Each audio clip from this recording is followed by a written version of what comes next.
During the autumn of 1944, Unteroffizier Hans Weber stepped off a transport truck at Camp Concordia in Kansas. He had been captured 3 weeks earlier in Belgium during German counteroffensive operations. The journey to America had taken 2 weeks by ship across the Atlantic. He was exhausted, hungry, and terrified. Weber expected execution. That's what his officers had told him. Americans don't take prisoners, they said. You'll be tortured for information, then shot. If you're captured, expect no mercy. The enemy is brutal and savage. Better to die fighting than surrender. The transport truck had driven for hours through Kansas countryside. Weber watched through the canvas covering, seeing farms that seemed impossibly large, roads in perfect condition, automobiles everywhere. This was supposed to be a country weakened by war. It looked prosperous beyond anything he had seen in Germany even before 1939. The truck stopped at the camp gate. Guards in American uniforms directed the prisoners to disembark. Weber climbed down, his legs stiff from the journey. He stood with approximately 50 other German prisoners in a dirt courtyard. Guard towers loomed at the corners, barbed wire surrounded everything. This looked like what he expected. A prison. Maybe the execution would come later. An American sergeant walked toward the group of prisoners. He was carrying a wooden crate. Weber tensed. Was this the moment? The sergeant set down the crate and began pulling out glass bottles. Coca-Cola bottles. The distinctive shape was unmistakable even at a distance. The sergeant started handing bottles to prisoners, 1 bottle per man. He gestured for them to drink. Weber took his bottle. The glass was cold. Condensation dripped down the sides. He stared at it. This had to be a trick. Poisoned? A test? He looked around. Other prisoners were drinking. They seemed fine. Some were crying. Weber took a small sip. The sweetness exploded in his mouth.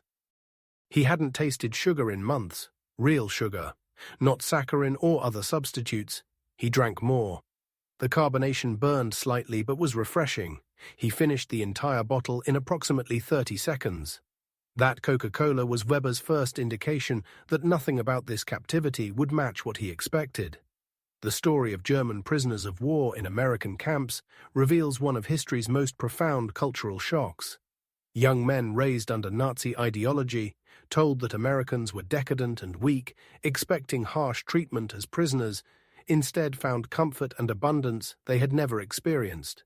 The contrast between propaganda and reality was so extreme that many couldn't process what they were seeing.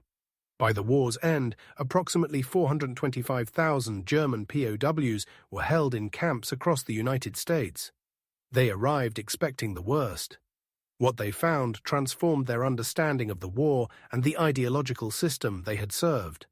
The Geneva Convention of 1929 established international rules for treatment of prisoners of war. The United States was a signatory and took these obligations seriously. POWs were to be housed in conditions similar to American troops. They were to receive adequate food, medical care, and shelter. They were to be treated humanely with respect for their dignity as soldiers who had fought honorably. But American treatment of German POWs went far beyond mere compliance with international law. The camps provided a standard of living that exceeded what many prisoners had experienced even in pre-war Germany. This wasn't accidental. American policy deliberately used good treatment to demonstrate the superiority of democratic values over totalitarian ideology. The strategy was simple: show, don't tell. Let captured German soldiers experience American abundance and freedom firsthand. Let them draw their own conclusions about which system was superior. After Weber finished his Coca-Cola, guards directed the prisoners toward barracks. The buildings were wooden structures, painted white, arranged in neat rows. Each barracks housed approximately 40 men. Weber entered his assigned building and found rows of metal beds with real mattresses, clean sheets, and wool blankets. A potbelly stove stood in the center for heating. Windows had actual glass panes. The floor was wooden, swept clean. Electric lights hung from the ceiling. This was better than the barracks Weber had occupied in the Wehrmacht. Better than many civilian apartments he had seen in Germany. The beds had mattresses. In training, he had slept on straw. The sheets were clean and fresh. He hadn't seen clean sheets in months. There was a footlocker at the end of each bed for personal belongings. Weber had no belongings except the filthy uniform he wore. A guard told the prisoners, through an interpreter, that dinner would be served in 1 hour. They should wash up and prepare. Wash up? Weber looked around. Where? The interpreter pointed to a building marked latrine and showers. Weber and the other prisoners walked to this building and found clean toilets, sinks with running hot and cold water, and shower stalls with soap and towels. Hot water, soap, clean towels. These were luxuries Weber hadn't experienced in over a year. The Wehrmacht had strict hygiene standards in theory, but in practice, especially on the Eastern Front and during the retreat through Belgium, cleanliness was impossible. Soldiers went weeks without proper bathing. They washed in cold streams when possible. Soap was scarce and often replaced with sand or rough substitutes. Weber showered for 15 minutes using real soap that created actual lather. The hot water was almost painful on skin accustomed to cold. He scrubbed away layers of dirt, sweat, and the psychological residue of combat and capture. When he finished, a guard handed him clean clothes: denim work pants, a shirt, underwear, socks, and boots. All new, all his size. The clothes fit properly. They were clean and smelled fresh. Weber dressed in these new American-provided clothes and felt strange. He was a prisoner wearing enemy-issued clothing. But the clothes were comfortable and clean. He looked at himself in a mirror and barely recognized the face staring back. Clean for the first time in months, wearing new clothes, about to eat dinner in an American prison camp. Nothing made sense. The dinner bell rang. Weber and the other new arrivals walked to the mess hall. The building was large, clean, and filled with long tables where hundreds of prisoners could eat simultaneously. They got in line, each man receiving a metal tray. American cooks stood behind a serving counter, loading food onto trays. Weber watched the man ahead of him receive his portion. Roast chicken, mashed potatoes with gravy, green beans, 2 slices of white bread with butter, a piece of pie, a cup of coffee. This couldn't be real. This was more food than Weber had seen on a plate in years. German rations had been reduced progressively since 1942. By 1944, soldiers received barely adequate calories. Fresh meat was rare. Vegetables were scarce. Butter didn't exist. Coffee was made from roasted grain substitutes. Dessert was a memory from childhood. Weber received his tray. The food was real. He found a seat at a table and stared at his plate. Other new arrivals were similarly frozen. Some were crying silently. Weber cut a piece of chicken and ate it. The meat was tender, properly cooked, seasoned well. He ate slowly, savoring each bite.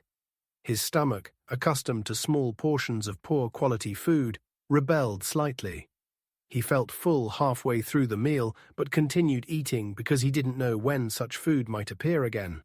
Around him, longer-term prisoners ate with less emotion but obvious enjoyment. They talked in German, discussing daily life, work assignments, recreation schedules. They acted like this abundance was normal. Weber learned later that this wasn't a special welcome meal. This was standard daily fare. 3 meals per day of this quality and quantity. Every day, without exception. After dinner, guards distributed cigarettes. American cigarettes, Lucky Strike, Camel, Chesterfield. Real tobacco in neat white paper tubes. Not the awful ersatz cigarettes German soldiers smoked, which were made from substitute tobacco mixed with leaves, bark, and paper. These were genuine American cigarettes, distributed free to prisoners. As many as they wanted. Weber took a Lucky Strike and accepted a light from another prisoner. He inhaled and the rich tobacco smoke filled his lungs. It had been so long since he had smoked real tobacco. German cigarettes by 1944 were barely smokable. They burned poorly, tasted terrible, and provided minimal satisfaction. This American cigarette was smooth, flavorful, satisfying. It was another small luxury that contradicted everything he had been told about the enemy. That first evening set the pattern for Weber's captivity. Abundance where he expected deprivation. Comfort where he expected suffering. Humanity where he expected cruelty. Each day brought new evidence that Nazi propaganda about America was comprehensively false. The next morning, Weber was awakened by a bell. Breakfast was served at 700 hours.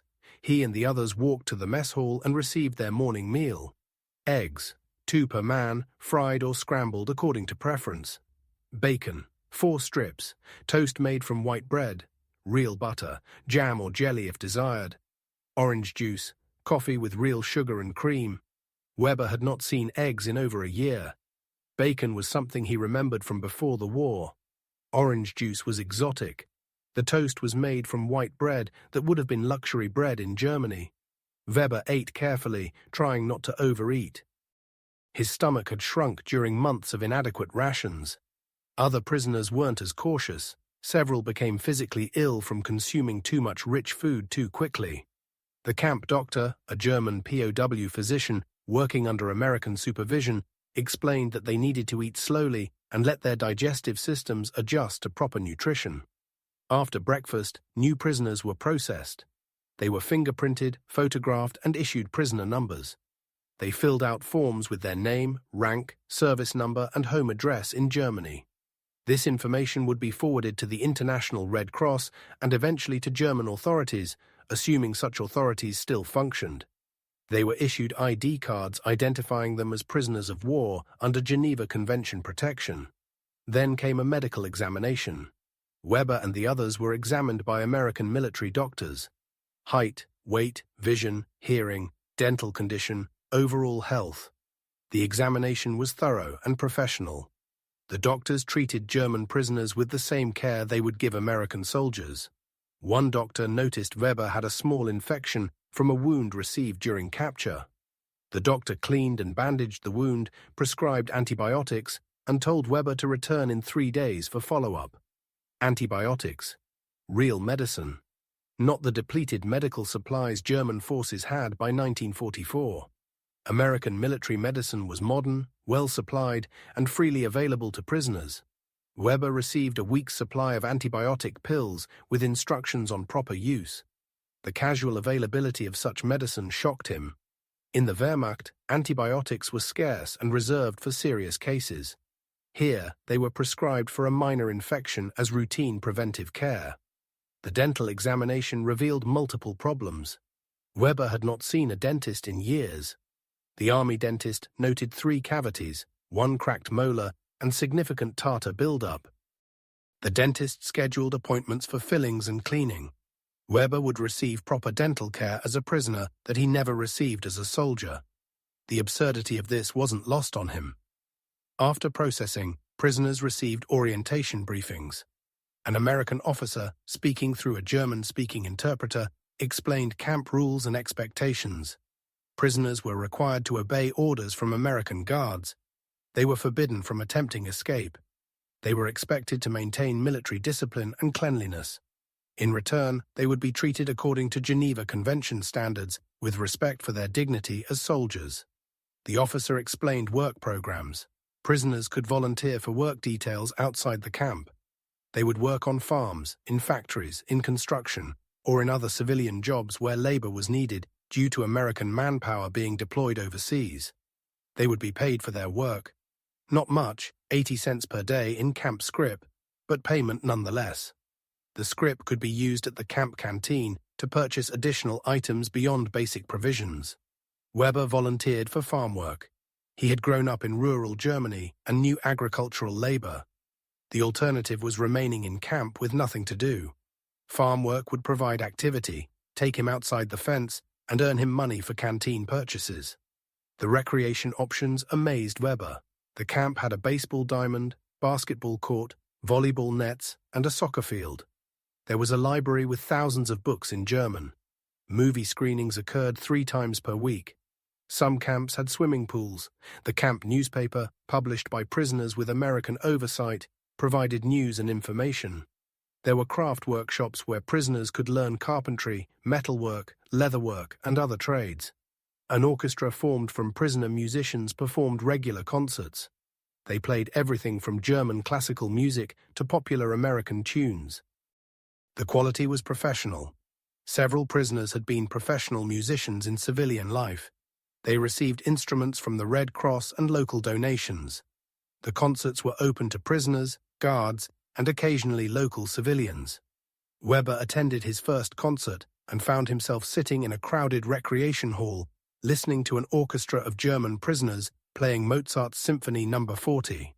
He closed his eyes and was transported temporarily away from the war, away from captivity, back to a Germany that existed before everything went wrong.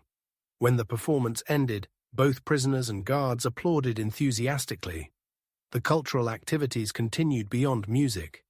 Prisoners organized theater productions, performing plays in German for prisoner audiences. Some camps had art classes where prisoners learned painting and sculpture. Educational courses were available in English, mathematics, science, history, and other subjects. American teachers from local schools volunteered to instruct enemy prisoners in their spare time. This generosity confused Weber. Why would the enemy educate prisoners? The first work assignment came after Weber had been in camp for 1 week. He and 40 other prisoners were loaded onto a truck and driven to a farm 20 miles from camp. 2 armed guards accompanied them. The guards were relaxed, almost casual. They didn't point weapons at prisoners or maintain aggressive posture. They were simply present to ensure prisoners didn't attempt escape. The farm belonged to a man named Thompson. He was in his 50s, weathered from decades of agricultural labor. He shook hands with the prisoners through the interpreter and explained what work needed to be done. The corn harvest was underway and additional labor was needed. The prisoners would help gather corn, load it onto wagons, transport it to storage, and perform other related tasks. Thompson led the prisoners to the fields, and Weber stopped walking. He just stared. The cornfield extended to the horizon in every direction, row after row of tall corn plants stretching impossibly far. Thompson owned more cultivated land than Weber's entire village in Germany possessed collectively. The scale was incomprehensible. Thompson noticed Weber's reaction and said something to the interpreter. The interpreter translated, "Mr. Thompson says this is a medium-sized farm by American standards. The large farms are 5 or 10 times this size." 5 or 10 times larger than this. Weber tried to process that information and failed. The scale of American agriculture was beyond his comprehension. The work began. The prisoners worked in teams loading corn into wagons. The physical labor was hard, but not brutal. Thompson provided water breaks every 2 hours. At midday, his wife brought lunch to the field. Sandwiches made with thick slices of ham and cheese on fresh bread. Apples, cookies, milk or coffee. The prisoners ate sitting in the shade of the wagons, resting and replenishing energy. During lunch, Thompson talked with some of the prisoners who spoke English. He asked about Germany, their families, their experiences. He talked about his own family, his son who was serving in the army somewhere in Europe, his concerns about the war. The conversation was civil, almost friendly. Thompson treated the German prisoners as men, not enemies. He was curious about their perspectives, their lives, their hopes for after the war.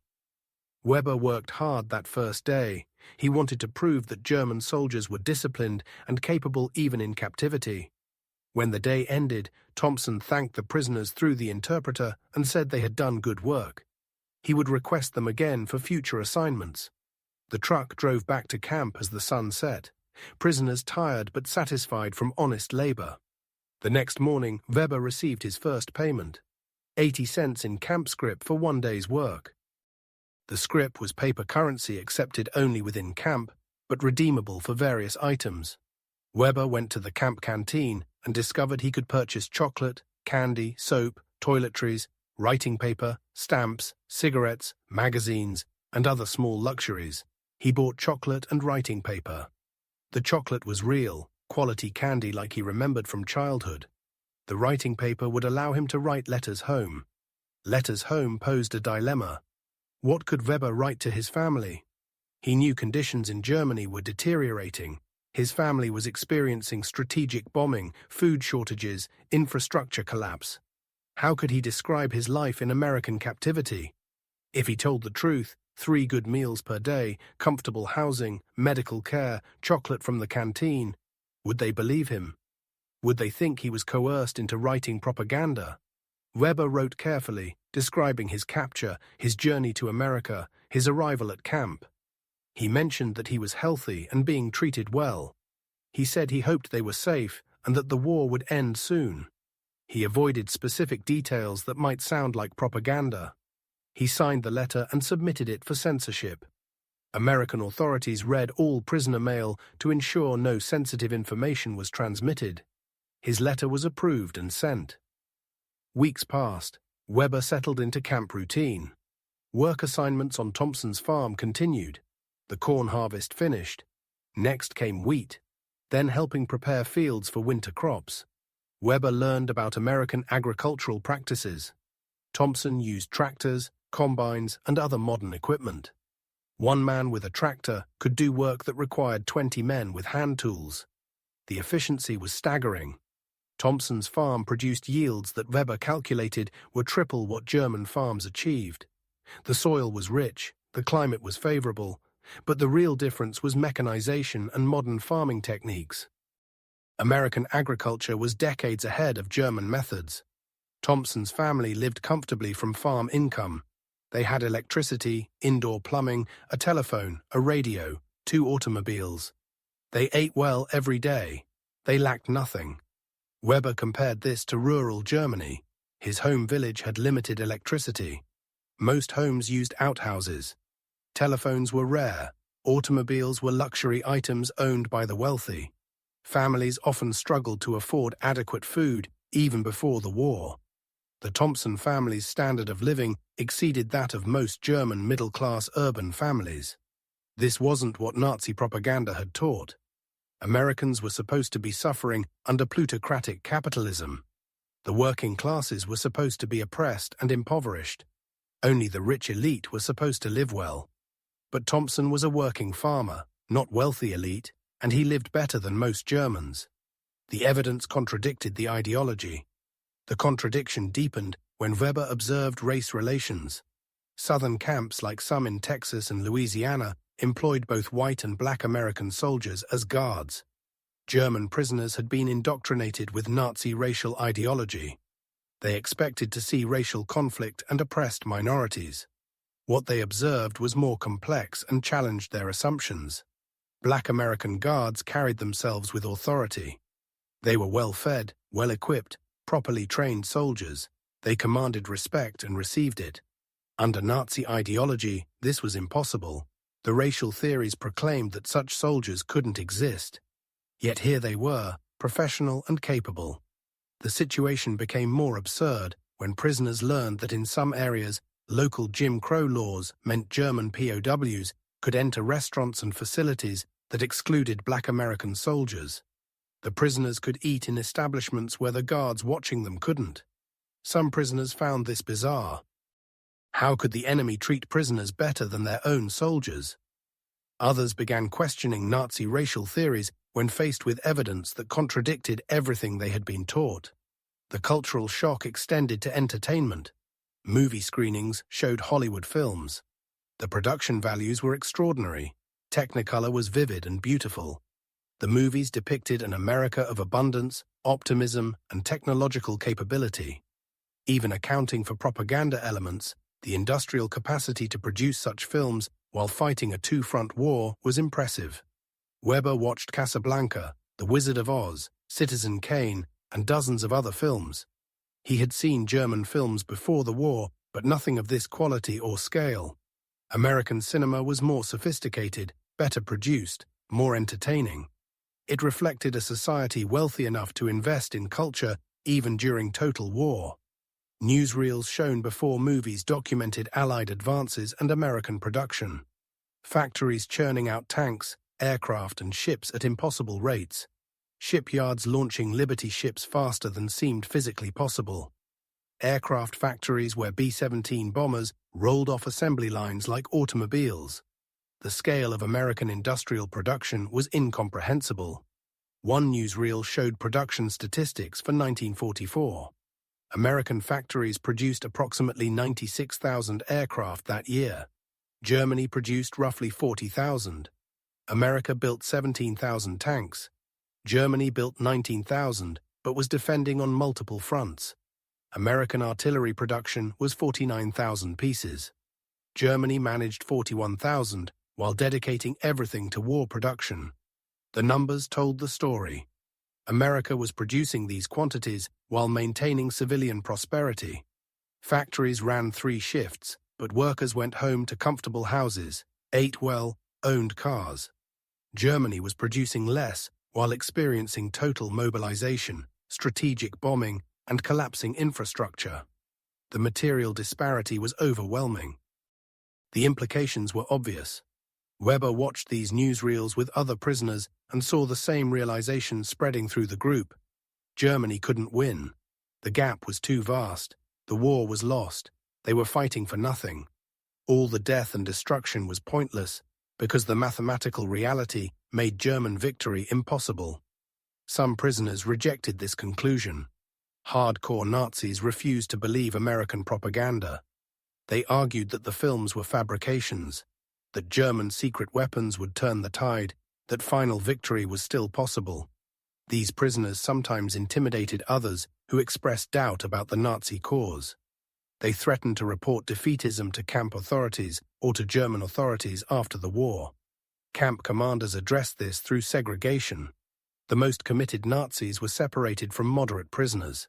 This reduced intimidation and allowed more open discussion among those willing to question what they had been taught.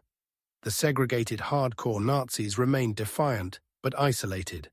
The majority of prisoners, no longer under their influence, began re-evaluating their beliefs.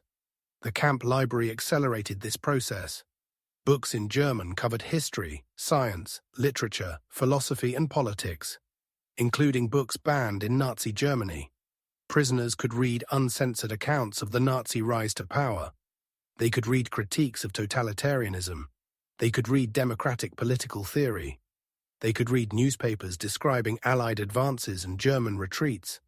Weber spent hours in the library reading voraciously. He read books about the Weimar Republic, the Nazi Party's rise, the early war years, and the ongoing conflict. He read American perspectives on the war that contradicted Nazi propaganda at every point.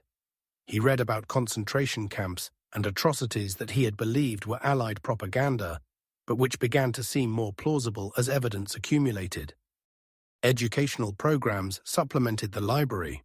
Prisoners could attend classes taught by American teachers or by educated prisoners. English classes were popular. Weber joined one and began learning the enemy's language. Mathematics, science, history, and vocational skills classes were also available. Some prisoners worked toward educational certificates or degrees that would be valuable after the war. The re-education program was deliberate American policy. The goal was demonstrating democratic values through experience and education. Treat prisoners well. Show them abundance. Expose them to uncensored information. Allow them to draw their own conclusions. The theory was that Germans experiencing American democracy would become ambassadors for democratic values when they returned home. Christmas 1944 tested Weber's understanding completely. The camp organized celebrations with decorated trees, special meals, religious services, and gift packages. But the gifts came from unexpected sources. American civilians, complete strangers who had never met the prisoners, sent Christmas packages to enemy soldiers. Weber received a package from a family in nearby Concordia. He opened it carefully and found homemade cookies wrapped in wax paper, a hand-knitted scarf, a pocket Bible with German and English text side by side, and a card with a handwritten message. The card said, "To a German soldier far from home at Christmas. May God grant you peace and safe return to your family when this war ends. From the Miller family, Concordia, Kansas." Weber sat on his bunk holding the card and couldn't process what he was reading. A family whose sons or brothers might be fighting against his former comrades had sent him gifts. They wished him peace. They hoped he would return safely to his family. They had spent money and time on presents for an enemy prisoner. Why? What possible motivation could they have? Under what system of values did this make sense? He looked around the barracks and saw other prisoners with similar packages. Some were crying openly. Others sat stunned, staring at their gifts. The hardcore Nazis muttered about American propaganda and psychological warfare, but their cynicism seemed hollow in the face of hand-knitted scarves and homemade cookies. Weber ate a cookie. It was delicious, made with real butter, real sugar, real eggs. Someone's grandmother or mother had baked these cookies specifically for German prisoners. She didn't know Weber's name or history, she only knew he was far from home during Christmas. So she baked cookies for him. That evening, Weber wrote a thank-you note to the Miller family. He thanked them for their kindness and generosity. He said their gifts had touched him deeply. He hoped their family was well and that the war would end soon. He asked the interpreter to help him ensure the English was correct. The note was sent. 3 weeks later, Weber received a reply. The Millers wrote back. They said they were happy he enjoyed the gifts. They asked about his family in Germany and hoped they were safe. They described their own family and their concerns about relatives in the military. They invited Weber to write again if he wished. They signed the letter, "Your friends in Kansas." Friends. Weber read the letter multiple times. The Millers called themselves his friends. They were treating him as a person, not an enemy. They cared about his family's safety, even though Germany and America were at war. This wasn't propaganda. This was personal. This was real. Weber began corresponding with the Miller family regularly. Through their letters, he learned about American life, values, and culture. They asked about Germany and seemed genuinely interested in understanding German perspectives. They didn't defend American policy blindly and acknowledged problems in their own society. But they believed in democracy, freedom, and human dignity. These values shaped how they treated even enemy prisoners. The correspondence continued through early 1945. Germany's military situation deteriorated rapidly. The Rhine was crossed. German cities fell one by one. Russian forces drove from the east. Allied forces drove from the west. German resistance collapsed. On May 8, 1945, Germany surrendered unconditionally. The war in Europe ended. For prisoners in American camps, surrender brought mixed emotions. Relief that the killing had stopped. Anxiety about what came next. Uncertainty about conditions in Germany. Concern for families they hadn't heard from in months. Questions about repatriation timing and procedures. American authorities announced that repatriation would occur, but would take time. Hundreds of thousands of German prisoners were scattered across America. Transportation was limited. Priorities existed for demobilizing American troops. The prisoners would remain in camps until their turn for repatriation came. During this waiting period, the re-education program intensified. Prisoners attended mandatory classes on democratic governance, free markets, and civil society. They watched documentary films about Nazi atrocities. They saw footage from liberated concentration camps. They read accounts from survivors and liberators. Some prisoners refused to believe these images. They claimed the films were fabricated propaganda.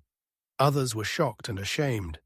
Weber watched footage from Dachau and Buchenwald and felt physically ill.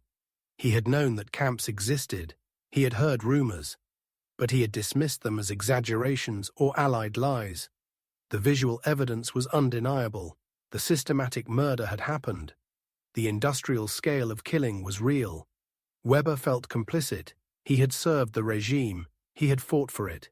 He hadn't known the full extent of the crimes, but ignorance wasn't innocence. He had believed what he was told. He hadn't questioned. He had been part of a system that committed these atrocities, even if he personally hadn't participated directly. The guilt was overwhelming. Weber talked with other prisoners who felt similarly. They discussed how they could have been so blind, so willing to accept propaganda, so eager to believe in racial superiority and national greatness, that they ignored evidence of systematic murder. They talked about responsibility, complicity, and redemption. These conversations happened without American interference. The Americans provided the evidence and the forum for discussion, but the prisoners reached their own conclusions. The re-education program worked because it allowed prisoners to confront evidence and draw their own conclusions rather than being told what to think. Vocational training prepared prisoners for return to devastated Germany. They learned skills that would be valuable for reconstruction. Carpentry, masonry, electrical work, plumbing, and other trades were taught. English language training would be useful in occupied Germany, where American, British, and French forces controlled different zones. Weber learned carpentry. He had basic skills from growing up rural, but the American instructors taught modern techniques and proper tool use. He built furniture, cabinets, and structures in the camp workshop. The skills would serve him well when he returned to rebuild. Letters from Germany painted grim pictures. Weber finally heard from his sister in early 1946. His parents had survived, but their house was damaged by bombing. His hometown was approximately 40% destroyed. Food was extremely scarce, infrastructure was broken, employment was uncertain. The letter begged Weber to come home when possible. They needed him. Repatriation began in late 1945, but proceeded slowly. Weber's turn came in early 1946. He packed his few belongings, including letters from the Miller family, photographs from camp, and a Bible he had been given. He said goodbye to friends he had made among other prisoners. Some he would probably never see again. Others lived near his hometown, and they might reconnect after returning. The journey back to Germany was in many ways a reversal of the journey to America. Ship across the Atlantic, train across Europe, release at a processing center, travel home. But Weber was different now than when he had been captured. He understood things he hadn't known before. He had seen a system different from the one he had served. He had experienced how democracy treated even its enemies. He carried these lessons home. Germany in 1946 was ruins. Weber arrived in his hometown and barely recognized it. Buildings were destroyed or damaged. Streets were rubble. Infrastructure was minimal. Food was scarce and rationed. Employment was difficult. American, British, and French occupation forces controlled different sectors. The country was divided and defeated. Weber went to work immediately, using his carpentry skills to help rebuild. Housing was desperately needed. He worked with other returned soldiers and civilians, repairing damaged buildings and constructing new ones. The work was hard but purposeful. Germany needed to be rebuilt.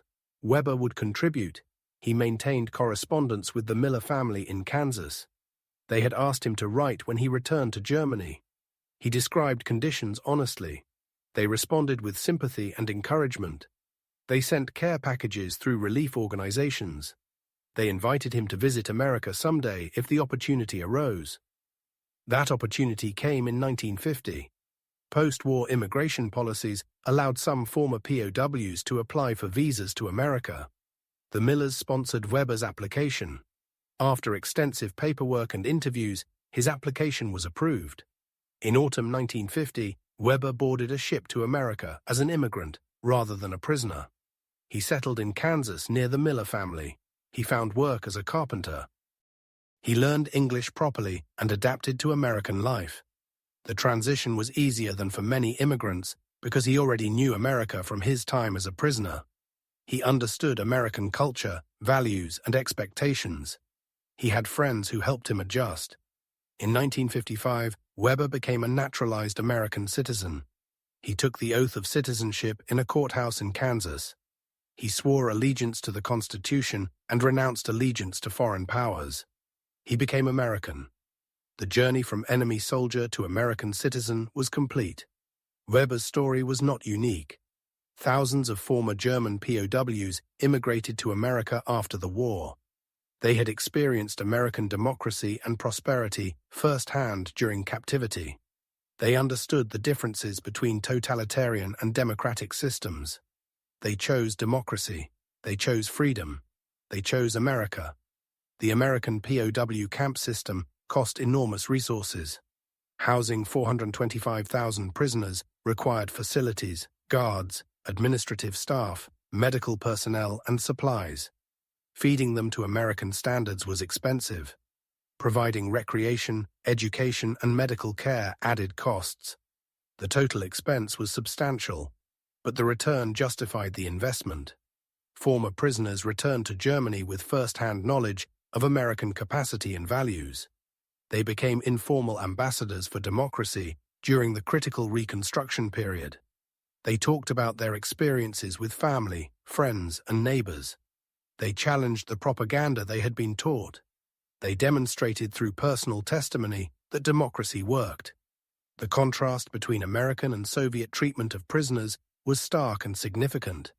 German POWs in Soviet camps died by the hundreds of thousands from starvation, exposure, disease, and execution. The Soviets viewed prisoners as enemies to be punished, rather than soldiers to be treated humanely. The mortality rate in Soviet camps was horrific. American treatment was completely different. German prisoners gained weight in American camps. They received medical care that improved their health. They returned to Germany in better physical condition than when captured. The mortality rate in American camps was minimal and generally from natural causes or accidents rather than mistreatment. This difference became powerful evidence about competing systems.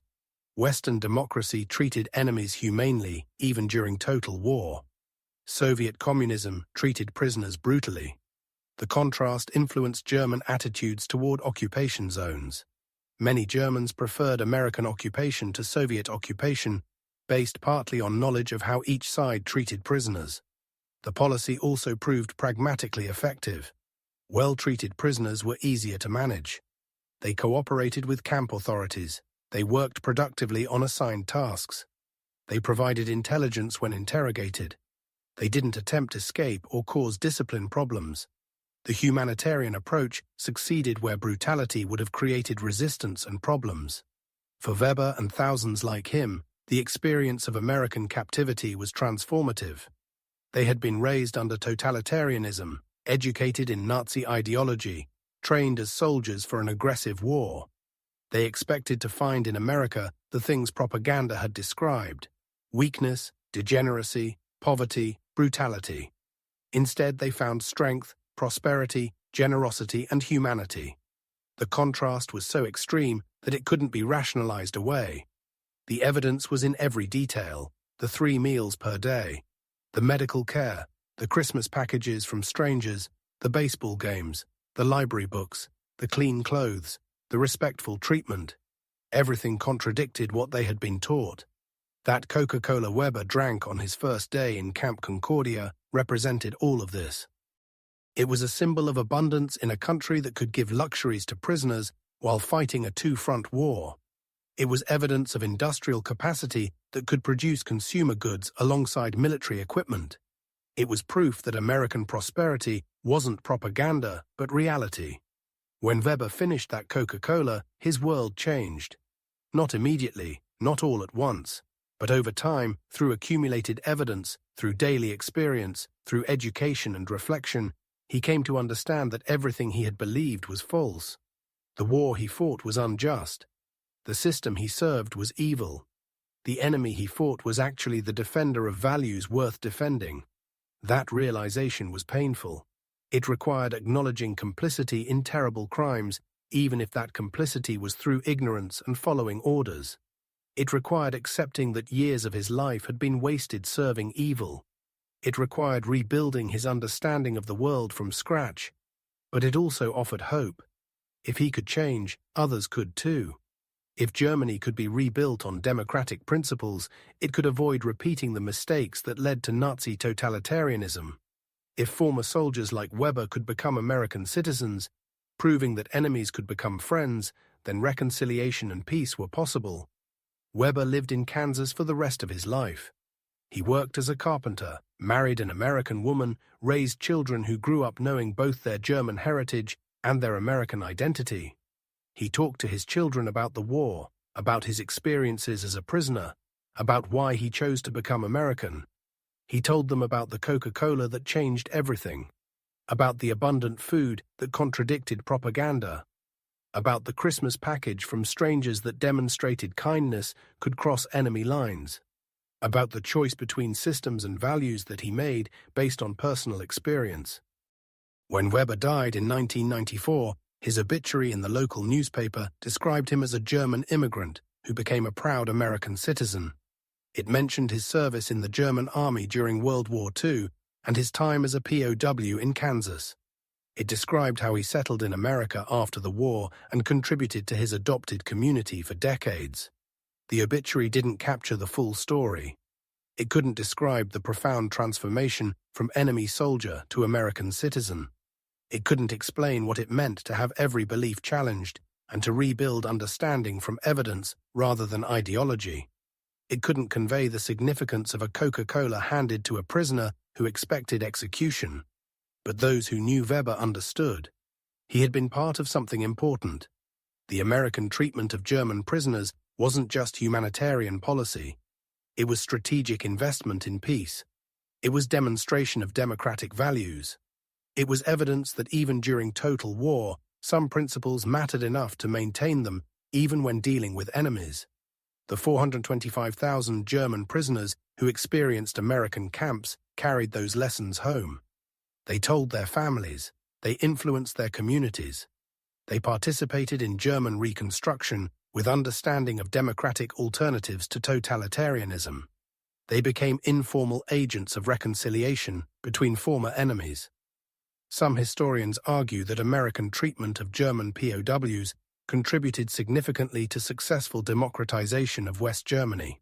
The prisoners returned with positive experiences of democracy and Americans. They provided counterweight to Soviet propaganda. They demonstrated through personal testimony that cooperation with Western democracies was possible and beneficial. Whether this historical argument is fully accurate, the individual stories remain powerful. Weber's transformation from prisoner to citizen exemplifies possibilities for redemption and change. His story demonstrates that enemies can become friends when treated with humanity and respect.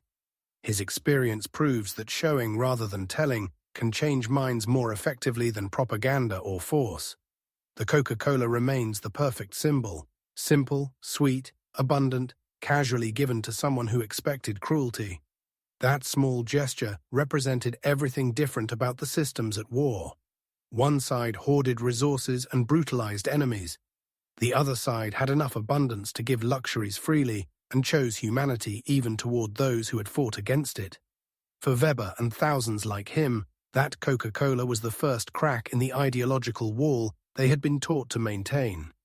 Through that crack, truth entered, evidence accumulated, understanding grew. Eventually the wall collapsed entirely and they saw reality clearly. That process of transformation, replicated 425,000 times across America's POW camps, helped shape post-war Germany and contributed to eventual reconciliation between former enemies. The story of German POWs in American camps is ultimately a story about the power of values demonstrated through actions. Words can be dismissed as propaganda, but experience is harder to deny. When captured soldiers expected brutality and received kindness, when they expected starvation and received abundance, when they expected cruelty and received respect, it challenged everything they believed. That challenge created possibility for change, and that change helped build a better peace than revenge and brutality could ever have achieved.